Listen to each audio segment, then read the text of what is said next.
non-random sampling. So non-random sampling includes all those methods of sampling in which all the units of population do not have equal probability or equal chance of being selected in sample of study. अब तक हमने random sampling देखा है, मतलब population में से हमने जो सैंपल ड्रॉ किया था, मतलब सैंपल के आइटम्स हमने सिलेक्ट किए थे पॉपुलेशन में से, तो उसको कहीं से भी कहीं भी उठा दिया था, ऐसा कोई क्राइटेरिया हमने यूज नहीं किया था। तो एट रैंडम जो भी हमारे मन में आया हमने उठा लिया और वो सैंपल में हमने रख दिया। That was random sampling without any thinking, without any second thought, किसी को भी ले लिया हमने सैंपल उसका बना दिया। बट नॉन रैंडम सैम्पलिंग में क्या है कि यहाँ पे all those methods of sampling in which all units of population do not have equal probability, ये सारी मेथड्स होंगी जिसमें पॉपुलेशन में से सारे यूनिट्स को इक्वल प्रोबेबिलिटी या इक्वल चांस नहीं है सैंपल में आने का। मतलब there is some specified criteria कि ऐसे ही यूनिट्स लेंगे पॉपुलेशन में से सैंपल में, तो एक नॉन रैंडम होगा, मतलब एक थॉटफुल सिलेक्शन ऑफ सैंपल होगा। रैंडम में क्या था, there was no second thought, आपके जो भी दिमाग में आया आपने उठा लिया सैंपल में रख लिया, दैट वाज रैंडम। और नॉन रैंडम में क्या होगा, एक थॉटफुल क्राइटेरिया आप डिसाइड करोगे कि वही पर्टिकुलर आइटम आपको लेने हैं पॉपुलेशन में से ताकि आप सैंपल बना सको। So now let us understand it in detail. So first there are some types of these methods. The first is purposive और डेलिबरेट सैम्पलिंग।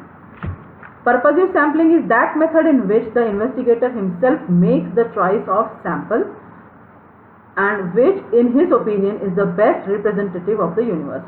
अब यहाँ पे जो इन्वेस्टिगेटर है वो एक पर्टिकुलर क्राइटेरिया सेट कर देगा, टारगेट सेट करेगा, पर्पस उसका डिसाइडेड ऑलरेडी है, सो वो डेलिबरेटली वही आइटम्स को सैंपल में ले लेगा, उठा उठा के चुन चुन के। सो इसमें अगर एग्जाम्पल लेना है तो सभी के पास आजकल 2 व्हीलर या 4 व्हीलर होते हैं। अगर गवर्नमेंट ने या अगर डिपार्टमेंट ने, कोई भी गवर्नमेंट डिपार्टमेंट ने डिसाइड किया, मतलब ट्रैफिक पुलिस या कोई भी, कि no today we have to do the recovery and we will catch hold of the persons who are not using their car belts और may be helmets in 2 wheelers, तो उन्होंने fixed purpose कर दिया है कि यस, एक तो recovery करनी है और देखना है कौन डिसिप्लिन में गाड़ी नहीं चला रहा है। तो उसके लिए क्राइटेरिया उन्होंने फिक्स कर दिया है कि what is the criteria, people who are not having belts from the car, who have not put on the belts while driving and who have not put on the helmets while riding the bikes. तो ये 2 criteria fix कर दिए, मतलब purpose है कोई। First purpose क्या है, they have to make the recovery, recovery है एक पर्पस हो गया, तो पर्पसिव है एंड डेलिबरेट है, मतलब उन्होंने ऐसा क्राइटेरिया ले लिया है कि जिसमें से उनकी रिकवरी हो सकती है। तो ये एक क्राइटेरिया डिसाइड करते हैं, तो डेलिबरेट एफर्ट है। सो यस, ये एफर्ट ऐसा है कि उसमें ये उनको जरूर ही मिलेगा, रिकवरी भी हो जाएगी और डिसिप्लिन भी। दूसरा पर्पस क्या है, डिसिप्लिन लाना, क्योंकि हो सकता है मिसहैप्स अगर बढ़ गए हैं, so yes, to control those mishaps there has to be some discipline. तो दूसरा एक पर्पस हो सकता है कि put discipline into the people's mind, कि अगर पकड़े जाते हैं, अगर उनको पता है तो वो वो हेलमेट पहन के ही निकलेंगे या सीट बेल्ट लगा के ही बाहर घूमेंगे, whichever vehicle they are using, so accordingly they will be disciplined.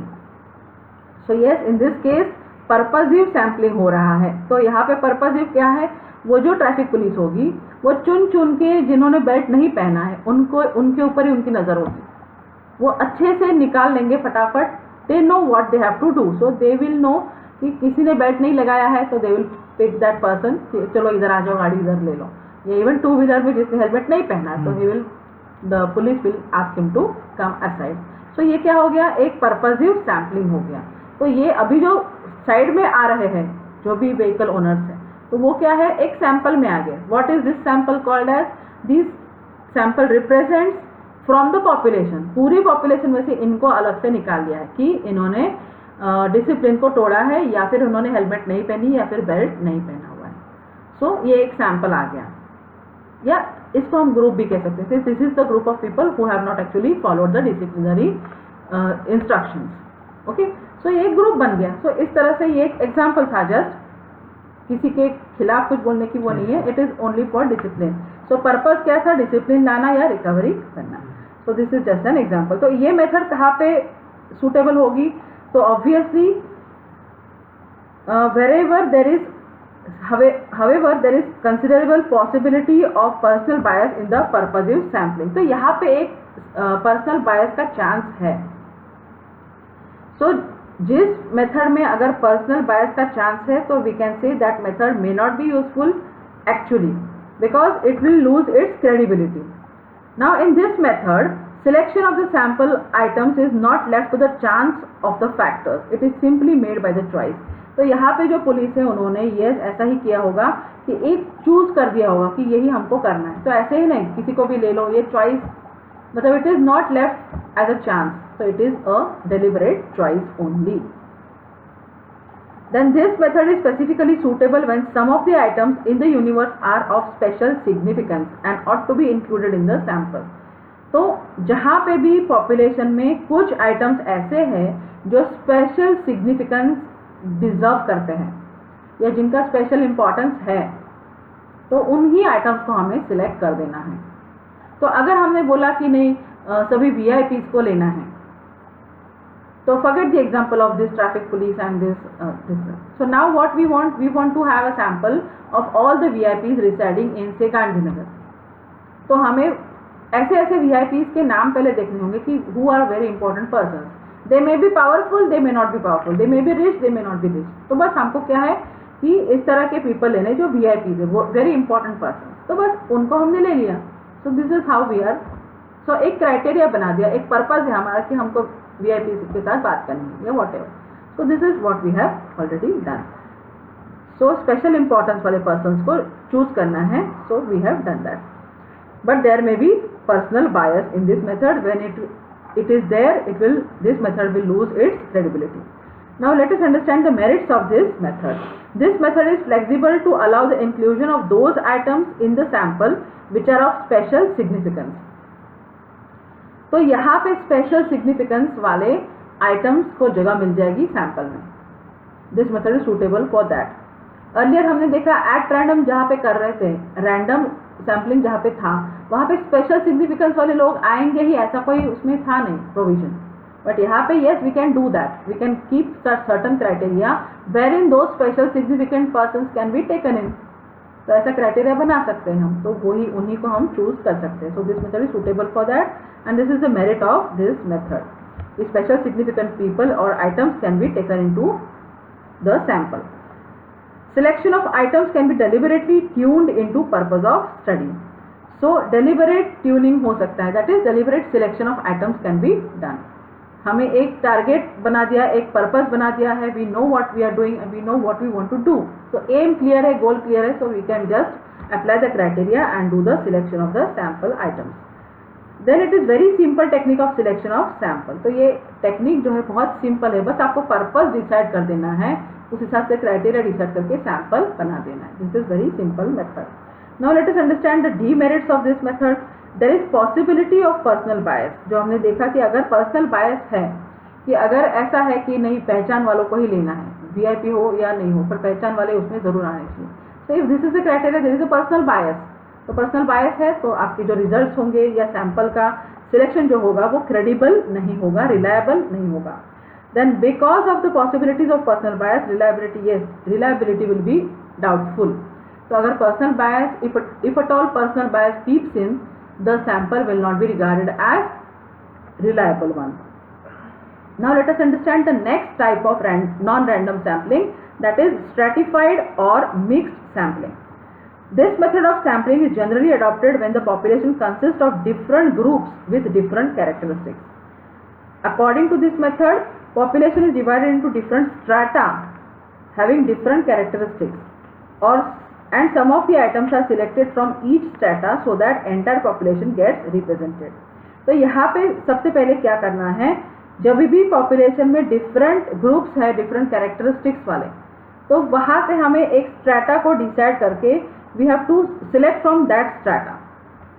तो पूरे पॉपुलेशन में, अगर इंडिया के पॉपुलेशन में अगर हम देखें, if there are many communities, तो हर एक कम्युनिटी में से हमें डिसाइड कर लेना है कि okay 5 people should be there from each community. तो वो एक स्ट्रैटिफाइड सैम्पलिंग हो जाएगा। Okay, we will first decide the strata. Strategy कि इस स्ट्रैटेजी के हिसाब से हमें करना है. So strata will be taken in, वो आइटम्स हम ले लेंगे. If we have to take some other example, then each stratum should be represented in the correct proportion in the sample. So let us illustrate how. Suppose there are 50 students in class 11. Out of them 30 have studied mathematics and 20 have studied home science in their class 10. Thus the population of the 50 students gets divided into two strata. सबसे पहले division हो गया कि 11th standard के अभी जो students हैं उन्होंने पिछले साल 30 स्टूडेंट्स ने मैथ्स पढ़ा हुआ है और 20 स्टूडेंट्स ने होम साइंस पढ़ा हुआ है 10th स्टैंडर्ड में. सो पहले ही हमने ये डिवीजन कर दिया है. From each of these strata, items would be selected proportionately. अब दोनों से ही proportionately items ले लेंगे. एक ग्रुप में कितने हैं 30 है, दूसरे ग्रुप में ऑलरेडी 20 है. मैथ्स वाले 30 है और होम साइंस वाले 20 है. तो दोनों में से इक्वल तो नहीं ले सकते. इक्वल लेंगे तो वो जो डिस्ट्रीब्यूशन है उनका या आइटम्स में सिलेक्शन है वो डिसरप्टेड हो जाएगा. 30 में से प्रोपोर्शनेट लेने हैं सैंपल में और 20 में से प्रोपोर्शनेट लेने हैं सैंपल में. तो रेशो ही पहले क्या हो गया है 3:2. तो इस रेशो में ही सैंपल में ये लोग आने चाहिए, क्योंकि मैथ्स वाले है ही ज़्यादा तो उनको ज़्यादा ही होना पड़ेगा सैंपल में. वरना मैथ्स वाले माइनॉरिटी में सैंपल में बैठेंगे तो फिर प्रॉब्लम हो जाएगी. फिर वो जो आपका उसके ऊपर से जो स्टडी होगा वो रॉन्ग होगा, कंक्लूजन जो होंगे वो रॉन्ग हो जाएंगे अगर प्रोपोर्शनेट नहीं है तो. So this is called as stratified sampling. Now stratified sampling is also called mixed technique of sampling because this method involves mixture of both purposive as well as stratified sampling. तो इसमें ऊपर वाली जो method है purposive वो भी आ जाती है और एक random sampling वाला टिंज भी आ जाता है. So random sampling plus purposive sampling we can say this is mixed sampling. The division of population into different strata is purposefully done or purposely done while selection of the items is done at random. So now let us understand merits. Okay, in case of maths, if you can say, तो जो हमने population को divide किया strata में, that is maths वाले और home science वाले, that was done as per strata और stratified. Okay, but after that what we did is proportionate जो ले रहे हैं वो रैंडम सैम्पलिंग के हिसाब से हो सकता है. सो रैंडमली वी डिसाइडेड कि 3:2 हम रेशो इस तरह से ले लेंगे, या उसमें से भी हम कोई भी निकाल लेते हैं. 3:2 रेशो करना ये भी स्ट्रैटिफाइड ही हुआ एक्चुअली, बट वो 3:2 में 3 पीपल में कौन से 3 पीपल आएंगे वो एट रैंडम हम उठा सकते हैं. उसमें कोई वीआईपी हो ऐसे ज़रूरी नहीं है, या उसमें कोई दूसरा क्राइटेरिया अप्लाई हो ऐसे ज़रूरी नहीं है. So stratified sampling is applied when we are grouping them into say mathematics and home science, that is 30 and 20. But वो 30-20 में से भी जब सैंपल लेने हैं हमको, एक सैंपल बनाना है, उसमें हम लोग जो है रैंडम सैम्पलिंग के हिसाब से आइटम्स को ले सकते हैं, चूज कर सकते हैं. Then merits of this particular stratified sampling. The method covers the diverse characteristics of population. So इसमें हम कह सकते हैं कि डाइवर्स पॉपुलेशन है तो वो सारे के सारे डाइवर्स पॉपुलेशन के कैरेक्टरिस्टिक्स सैंपल में आ जाएंगे, क्योंकि एक तो हम लोगों ने डिसाइड किया कि प्रोपोर्शनेट होगा. एक तो स्ट्रैटिफाइड तो है ही, मतलब मैथ्स वाले भी आएंगे और होम साइंस वाले भी आएंगे, ये तो हमने डिसाइड कर ही लिया है. अगर स्ट्रैटिफाइड नहीं होता और हम एट रैंडम उठाते जाते और हम उस पर ध्यान भी नहीं देते तो हो सकता था सिर्फ मैथ्स वाले हमारे सैंपल में आ जाए, या हमने अगर कोई बायस रखा होता, कोई फेवरेटिज्म पार्शियलिटी रखी होती तो सिर्फ मैथ्स वालों को ले लेते क्योंकि वो ज़्यादा है, तो ये हो जाता. बट यहाँ पे ऐसा नहीं हो रहा है क्योंकि हमने पहले से स्ट्रैटिफाइड सैम्पलिंग कर दी है जो है मैथ्स और होम साइंस के बीच. We have made already 2 groups and from that we are taking anyone at random to form the ratio of 3:2, क्योंकि वो प्रोपोर्शनेट तो है ही स्ट्रैटिफाइड की वजह से. पर जो प्रोपोर्शनेट है 3:2 उसमें भी जो उठा रहे हैं हम आइटम्स वो है रैंडम बेसिस पे, उसमें कोई फिर क्राइटेरिया अप्लाई नहीं कर रहे हम. Okay, then next merit is on the basis of diverse characteristics of the population the comparative analysis becomes possible. तो diverse characteristics तो है, जैसे यहाँ पे है कि मैथ्स वाले हैं और होम साइंस वाले हैं, तो मैथ्स वाले और होम साइंस वाले में हम कंपेयर कर सकते हैं कि कौन बेटर परफॉर्मर्स है. तो हाँ, तो अगर हमको 11th स्टैंडर्ड में उनको कोई काम देना है तो हम पिछले वाले उनके परफॉर्मेंस के हिसाब से अब डिसीजन ले सकते हैं, क्योंकि मैथ्स वाले तो अच्छा कैलकुलेशन कर देते तो उनको फटाफट we can give them that responsibility. And अगर होम साइंस वालों को कुछ हमको देना है तो maybe we will tell them to organise something because they are well work with the organisation of everything because home science में वो सिखाया जाता है. सो यस, इस तरह से हम डाइवर्स कैरेक्टरिस्टिक्स जो है पॉपुलेशन में वो उसका कंपैरेटिव एनालिसिस करके फिर डाटा को स्टडी कर सकते हैं. Then this method is of sampling offers reliable as well as meaningful results. तो नेचुरली रिलायबल तो होंगे. सबसे पहले तो हमने स्ट्रैटिफाइड सैम्पलिंग कर दिया है, मतलब डिवीजन तो ऑलरेडी कर दिया है on the basis of their may be qualification, क्योंकि उन लोगों ने क्वालिफाई किया मैथ्स में अच्छे है और ये दूसरा ग्रुप है होम साइंस में अच्छा है. So they have their own skills already and we know these skills, so now we can use their skills in a better way to maybe do our task or job whatever is at our hand. So yes, तो जो भी वो काम करेंगे वो तो अच्छा ही होगा, तो रिलायबल होगा, भरोसे लायक होगा ये परफॉर्मेंस इनका अगर हम उनको कोई काम सौंपते हैं, क्योंकि सैंपल ले रहे हैं मतलब कोई ना कोई स्टडी उनके ऊपर तो करने वाले हैं हम, या टास्क देंगे हम उनको. So yes, their performance in this particular sample also will be reliable, क्योंकि अच्छा करेंगे वो और मीनिंगफुल भी होगा. वरना मैथ्स वालों को कुछ और ऑर्गेनाइजेशन का काम करने को दे और होम साइंस वालों को कुछ कैलकुलेशन करने को दे तो मीनिंगफुल तो होगा ही नहीं, क्योंकि गलत हो जाएगा. तो उसमें कोई अर्थ ही नहीं है, वो पर्टिकुलर उनको उल्टा पुल्टा टास्क देने में कोई अर्थ नहीं है. There is no meaning in that. So it will be only meaningful in case the mathematics calculation is given to the mathematics group और people who know mathematics, who have already learned mathematics in standard 10th and giving the organization task to the people who have already learned home science. Okay, so तभी वो meaningful होगा. Then demerits of this method. This method is suitable only when there is complete knowledge about the diverse characteristics of population. Therefore, this has limited scope. तो अगर हमको पता है कि ये जो population है उनके अलग अलग characteristics है, तो हम कह सकते हैं कि ओके ये मेथड यूजफुल होगी. जैसे यहाँ पे हमको पता है कि कुछ लोगों ने मैथ्स पढ़ा है पिछले साल और कुछ लोगों ने होम साइंस पढ़ा है. अगर ये नॉलेज हमारे पास नहीं है तो हमने फिर स्ट्रैटिफाइड में ऐसा कुछ किया नहीं होता. स्ट्रैटिफाइड में हो सकता है रोल नंबर वाइज हमने कर दिया होता, 50 स्टूडेंट्स है तो फर्स्ट 25 नेक्स्ट 25, तो 2 क्लासेस हमने इस तरह से ग्रुप कर दिए होते. पर हमारे पास ये नॉलेज है इसलिए हम उसको स्ट्रैटिफाइड कर सकते हैं. If we do not have this knowledge कि किन्होंने कौन से स्टूडेंट्स ने कैसा काम किया है या कौन से स्टूडेंट ने कैसा परफॉर्मेंस दिया है अपने अपने सब्जेक्ट में, अगर हमारे पास ये नॉलेज नहीं है तो फिर हमारा जो सैंपल है उसमें हम कुछ अप्लाई नहीं कर सकते because we do not have that knowledge. So this is the limitation to that extent कि इस पर्टिकुलर मेथड का स्कोप लिमिटेड हो जाता है just because we want to arrange them as per strata.